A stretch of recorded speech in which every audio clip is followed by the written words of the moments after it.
इकाई 6 भरत। यह एकांकी का नाम भरत है। भरत यानी कि ये जो बालक है वह एक राजकुमार है और पुरुवंश का यह राजकुमार है। यह बालक बहुत साहसी और वीर बहादुर था। इसी की बहादुरी की एक कथा इस एकांकी में दिखाई गई है। उसका वर्णन इस एकांकी में किया गया है। यह जो पाठ है वह अभिज्ञान शाकुंतलम नाटक में से लिया गया है। कालिदास जी का अभिज्ञान शाकुंतलम नाटक संस्कृत में लिखा हुआ है, पर इसका हिंदी में अनुवाद इस पाठ के जो लेखक है राजा लक्ष्मण सिंह उन्होंने किया है। तो बच्चों, मैं तुम्हें राजा लक्ष्मण सिंह की जीवनी के बारे में यहाँ बताती हूँ। यह जो एकांकी है इसके लेखक है राजा लक्ष्मण सिंह। उसका जन्म 1926 आगरा में हुआ था। उनकी बोली की भाषा हिंदी, संस्कृत, अंग्रेजी, फारसी, बंगला और अरबी है। कवि कालिदास के अभिज्ञान शाकुंतलम, मेघदूत और रघुवंश का हिंदी में अनुवाद पर इन्हें पुरस्कार भी मिला है। तो बच्चों, यह था राजा लक्ष्मण सिंह जी का परिचय।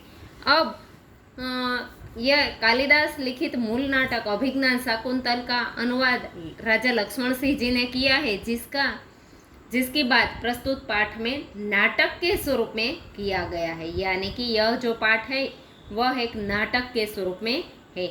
ऋषि कण्व के आश्रम में शकुंतला का पुत्र भरत एक शावक के साथ खेल रहा है, यानी कि सिंह के बच्चे के साथ खेल रहा है। आश्रम में रहने वाली यहाँ 2 तपस्विनी इस नाटक में दिखाई गई, जो बालक को रोकने का कई बार प्रयास करती है। राजा दुष्यंत यह सब छुप कर मनोहर दृश्य का बहुत बड़ा आनंद लेते हैं। बालक के प्रति सहज आकर्षण से वे रोमांचित हो उठते हैं। उनसे रहा नहीं जाता और वे बालक के पास पहुंच जाते हैं और फिर वह बालक को गोद में उठाकर बहुत प्यार करते हैं। वे सोचने लगते हैं कि काश यह बालक मेरा पुत्र होता। दोनों तपस्विनियों की बातचीत से उन्हें पता चला कि यह बालक उनका ही पुत्र है। यह जानकर वे खुशी से झूम उठे। तो बच्चों, इस पाठ में यहाँ 4 पात्र है वह निर्देशित किए गए हैं। पहला जो है पात्र वह इस कहानी का नायक यानी कि बालक भरत, उसके पिता यानी कि राजा दुष्यंत, पहली तपस्विनी और दूसरी तपस्विनी। अब बच्चों, यह नाटक के स्वरूप में है, इसलिए दृश्य एक बालक सिंह के बच्चे को घसीटते हुए लाता है और 2 तपस्विनी उसे रोकती हुई आती है। राजा दुष्यंत यह सब पेड़ की ओट से यानी कि पेड़ के पीछे छुपकर देख रहे हैं। बालक कहता है, अरे सिंह, तू अपना मुख खोल, मैं तेरे दांत गिनूंगा। देखो बच्चों, एक बालक है वह सिंह से क्या कहता है कि तू अपना मुख खोल, मैं तेरे दांत गिनूंगा। तो यहाँ ही उसके साहसी होने का प्रमाण मिल जाता है इसी वाक्य में हमें। क्योंकि एक बालक होकर, क्योंकि जनरली तो हम सिंह से डरते हैं, सभी लोग सिंह से डरते हैं, लेकिन यह बालक सिंह के दांत गिनने की बात करता है। उसके बाद पहली तपस्विनी, ए हठीले बालक यानी कि जिद्दी बालक, तू वन के इन पशुओं को क्यों सताता है? हम तो इन पशुओं का बाल बच्चों के समान ख्याल रखती है। क्या कहते हैं कि जंगल के यानी कि वन के जो पशु होते हैं वह आश्रम में रहने वाले लोग उसकी देखभाल बाल बच्चों की तरह करते हैं, पर वह कहती है कि तेरा साहस तो बढ़ता ही जाता है। तेरा नाम ऋषियों ने जो सर्वदमन रखा है, सर्वदमन यानी कि सबका दमन करने वाला, सबको हणने वाला यानी कि सर्वदमन रखा है, वह बराबर ठीक ही है। यह सब सुनकर दुष्यंत उनकी बातें सुनकर खुद से यानी कि स्वयं से कहते, हाँ, क्या कारण है कि मेरा स्नेह इस बालक की ओर उमड़ा सा आता है? वह कहते हैं कि मेरा जो स्नेह यानी कि मेरा जो प्रेम है वह बालक की ओर ज़्यादा उमड़ रहा है। दूसरी तपस्विनी फिर क्या कहती, दूसरी तपस्विनी, जो तू इस बच्चे को छोड़ न देगा तो सिंहनी तुझ पर दौड़ेगी। दूसरी तपस्विनी क्या कहती है कि तू इसके बच्चे को नहीं छोड़ेगा तो उसकी माँ जो होती है सिंहनी वह तुझ पर दौड़ेगी। तो बालक मुस्कुरा कर कहता है ठीक है, सिंहनी का मुझे ऐसा ही डर है। वो फिर मोह चिढ़ाता है, कहता है कि मुझे ऐसा ही डर है कि वह मुझ पर हमला करे, यानी कि इसके लिए मैं तैयार हूँ, ऐसा कहता है। फिर दुष्यंत आश्चर्य से, यह बालक अवश्य किसी तेजस्वी वीर का पुत्र है, इसका मुख अग्नि के समान दमक रहा है। राजा दुष्यंत आश्चर्य से यानी कि बहुत आश्चर्य होकर कहते हैं कि यह किसी तेजस्वी वीर राजा का पुत्र है, इसका मुख अग्नि के समान प्रज्वलित हो रहा है। उसके बाद पहली तपस्विनी क्या कहती है? वह कहती है कि हे प्यारे बालक, सिंह के बच्चे को छोड़ दे। वह कहती है कि सिंह के बच्चे को तुम छोड़ दो, मैं तुम्हें खिलौना दूंगी। बालक हाथ पसार कर पहले खिलौना दे दो, लाओ। कहाँ है? वह कहती है कि पहले मुझे खिलौना दे दो और लाओ। खिलौना कहाँ है? तो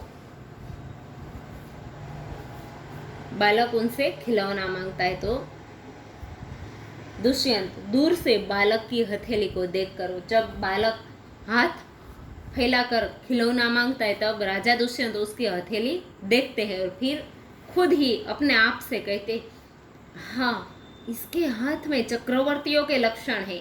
इसके हाथ में यानी कि उसकी जो हाथ की रेखा है उसमें राजा दुष्यंत को चक्रवर्ती महान सम्राट के लक्षण दिखाई दे रहे हैं। वह कहते हैं कि उंगलियों पर कैसा अद्भुत जाल है और फिर हथेली की शोभा ही कितनी सुंदर है, जैसे लगता है कि प्रातः कमल को भी लज्जित कर रही है, यानी कि सुबह का जो कमल खिल रहा है उसको भी शर्मिंदा कर रही है, ऐसे उसकी हथेली की शोभा है।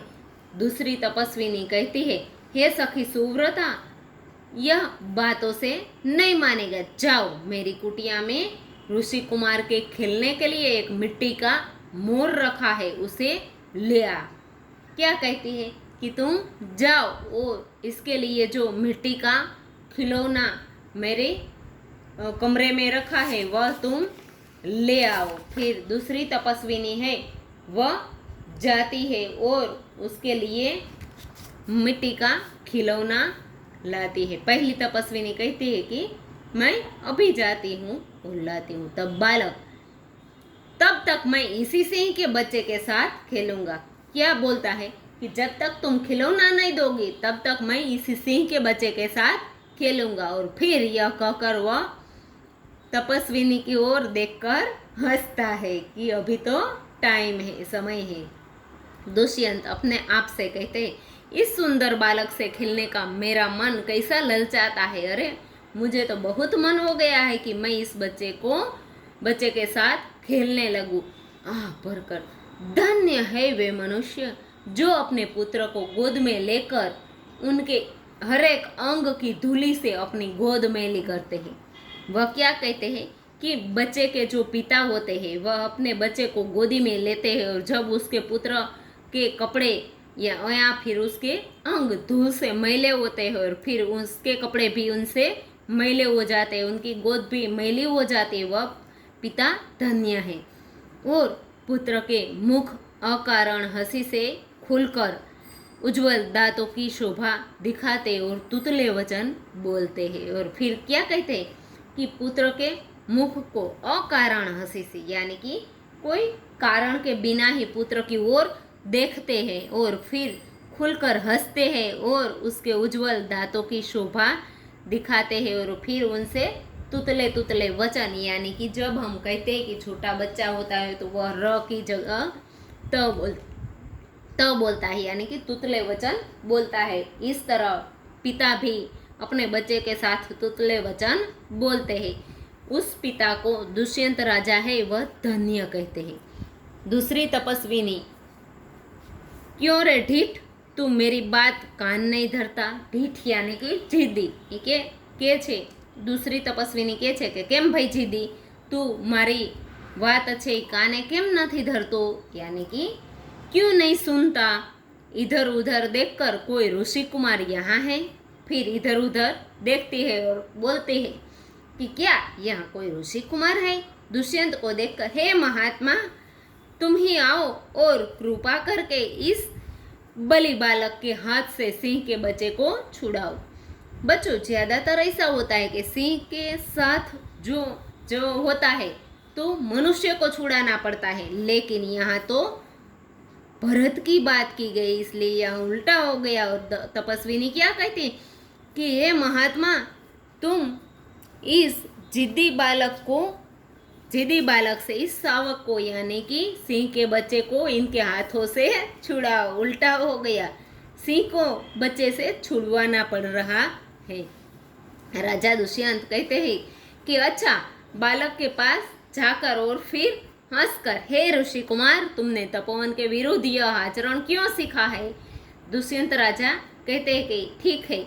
बालक के पास जाते और ऋषि कुमार से कहते हैं कि तपोवन का नियम होता है कि पशुओं को परेशान नहीं करना, उसकी संभाल देखभाल करनी होती है, लेकिन तुमने तो उसके विरुद्ध यह आचरण क्यों सीखा है, जिससे तुम्हारे कुल की यानी कि तुम्हारे कुटुंब की जो मर्यादा होती है वह उसका भंग होता है। यह तो कोई अच्छी बात नहीं, यह ठीक बात नहीं है। बच्चे ने सिंह के बच्चे को छोड़ दिया और फिर राजा दुष्यंत के ऐसे कहने पर भरत ने उसकी बात मानकर बच्चे सिंह को छोड़ दिए। तो बच्चों, यह पाठ यहाँ तक मैं समझाती हूँ, फिर आगे का जो पाठ है वह मैं इसके अगले पार्ट में आपको समझाऊंगी।